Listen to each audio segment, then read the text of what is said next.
Did you know the iconic Nokia ringtone is over 100 years old? Yep. That sound you heard everywhere actually comes from a classical guitar piece called Grand Vals.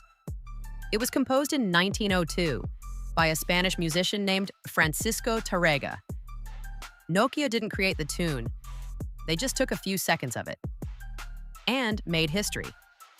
At one point, it was played over 1 billion times a day.